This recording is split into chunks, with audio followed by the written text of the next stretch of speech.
국민들은 불안의 시대에 살고 있습니다. 희망이 있는 미래, 오늘보다 나은 내일, 국민들은 이런 장밋빛 구호들이 낯설게만 느껴집니다.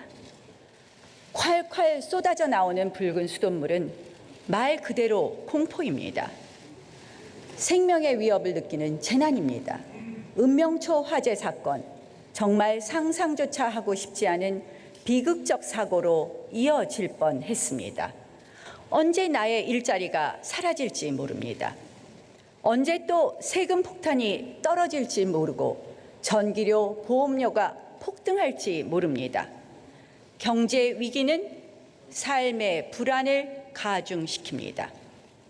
기업들도 비관에 빠져 있습니다. 미중 무역 갈등의 폭풍 앞에 기업은 무방비 사태입니다. 최악의 한일 관계는 통상보복으로 이어지고 있습니다. 이것은 재앙입니다. 기업은 절망하고 있습니다. 정치 불안은 거의 공포 수준입니다. 대통령이 나서서 국민을 쪼개고 가릅니다. 6.25 전사자 앞에서 김원봉을 추켜 세웠습니다. 스스로 대한민국 대통령임을 망각하는 발언입니다. 남북은 그 어떤 나라도 침략한 적이 없다. 서로를 향해 총뿌리를 겨눈 슬픈 역사다. 지난 스웨덴 연설 당시 문재인 대통령의 발언입니다. 6.25는 대한민국을 향한 북한의 침략이 아니었습니까?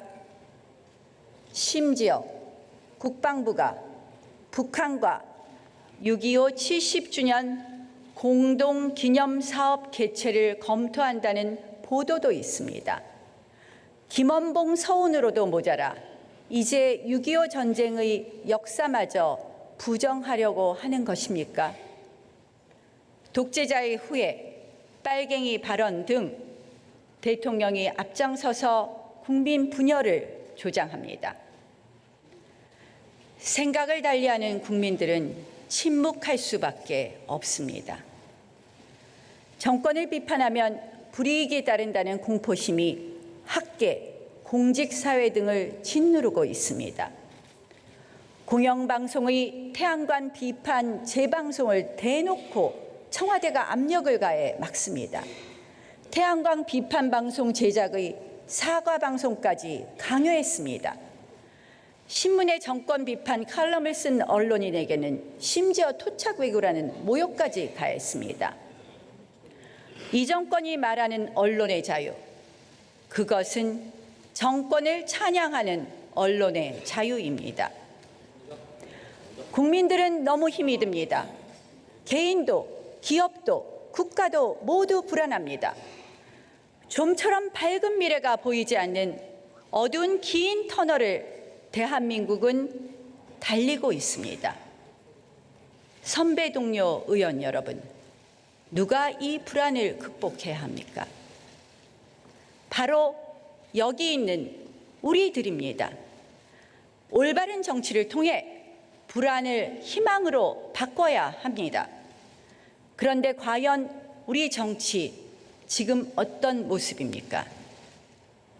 정치란 다름을 인정하는 공존의 예술입니다. 대화와 토론을 통해 입장을 좁혀가는 과정입니다.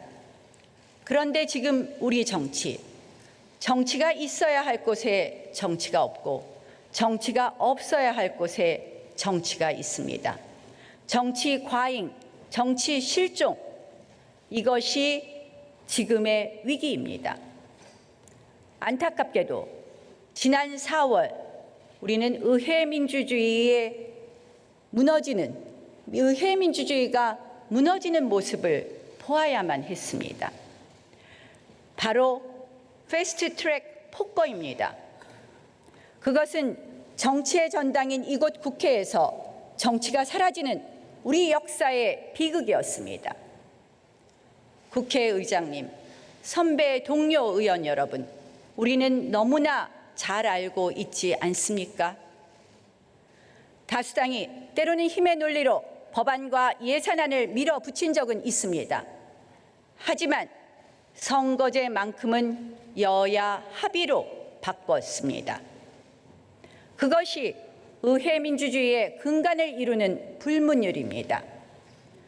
야당을 무력화시키고 제왕적 대통령제를 더욱 강화시키는 선거제, 결코 동의할 수 없습니다. 공수처 역시 마찬가지입니다. 곳곳에 야당을 탄압하고 삼권 분립을 무력화하는 권력의 칼을 숨겨뒀습니다. 민주주의에 숨겨진 악은 다수의 횡포입니다. 지난 패스트 트랙이 바로 그 악의 탄생이었습니다. 자유한국당은 저항하지 않을 수 없었습니다. 더 이상 의회 민주주의가 파괴되지 않도록 의미 있는 약속을 받아내야만 했습니다. 그것이 지난달 28일 3당 교섭단체 합의였습니다.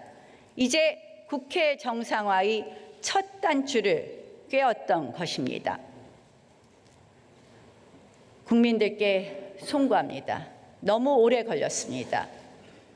공정한 선거제도 마련으로 보답하겠습니다. 국민 인권과 공정성이 담보된 사법개혁을 완수하겠습니다.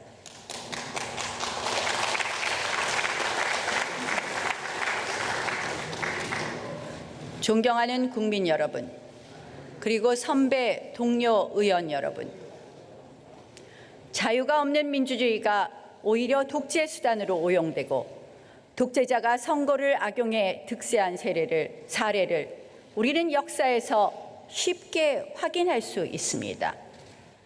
저는 문재인 정권 역시 국민의 자유와 기본권이 아닌 이 정권의 절대 권력 완성을 위해서 민주주의를 악용하고 있다는 생각을 지울 수 없습니다.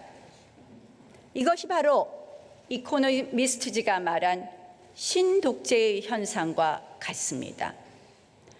최악의 정치 혼란기에 출범한 문재인 정권, 국민들은 안정과 통합의 정치를 기대했습니다.